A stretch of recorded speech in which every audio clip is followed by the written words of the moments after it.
And I tried hard to be proud of my service, but all I could feel was shame. And racism could no longer mask the reality of the occupation. These were people, these were human beings. I've since been plagued by guilt anytime I see an elderly man, like the one who couldn't walk, who we rolled onto a stretcher and told the Iraqi police to take him away. I feel guilt anytime I see a mother with her children, like the one who cried hysterically and screamed that we are worse than Saddam as we forced her from her home. I feel guilt anytime I see a young girl, like the one I grabbed by the arm and dragged into the street. We were told we were fighting terrorists. The real terrorist was me, and the real terrorism is this occupation. Racism within the military has long been an important tool to justify the destruction and occupation of another country. It has long been used to justify the killing, subjugation, and torture of another people. Racism is a vital weapon employed by this government. It is a more important weapon than a rifle, a tank, a bomber, or a battleship.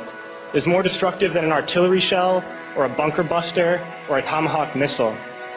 While those weapons are created and owned by this government, they are harmless without people willing to use them. Those who send us to war do not have to pull a trigger or lob a mortar round. They do not have to fight the war, they merely have to sell the war. They need a public who is willing to send their soldiers into harm's way. They need soldiers who are willing to kill and be killed without question. They can spend millions on a single bomb, but that bomb only becomes a weapon when the ranks of the military are willing to follow orders to use it. They can send every last soldier anywhere on earth, but there will only be a war if soldiers are willing to fight. And the ruling class, the billionaires who profit from human suffering, care only about expanding their wealth, controlling the world economy. Understand that their power lies only in their ability to convince us that war, oppression, and exploitation is in our interest.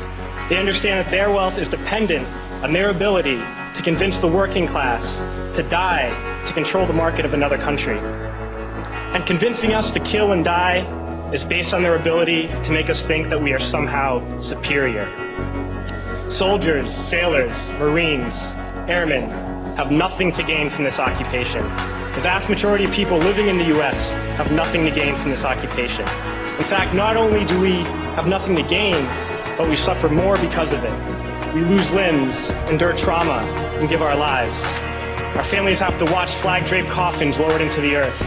Millions in this country without health care, jobs, or access to education must watch this government squander over $450 million a day on this occupation.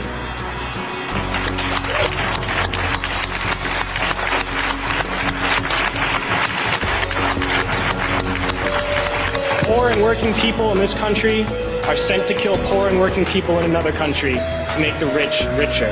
And without racism, soldiers would realize that they have more in common with the Iraqi people than they do with the billionaires who send us to war.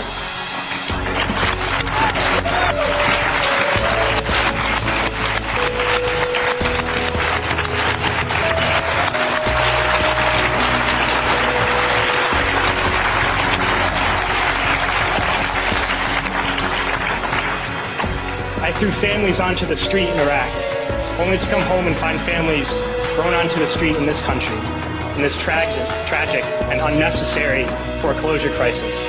We need to wake up and realize that our real enemies are not in some distant land.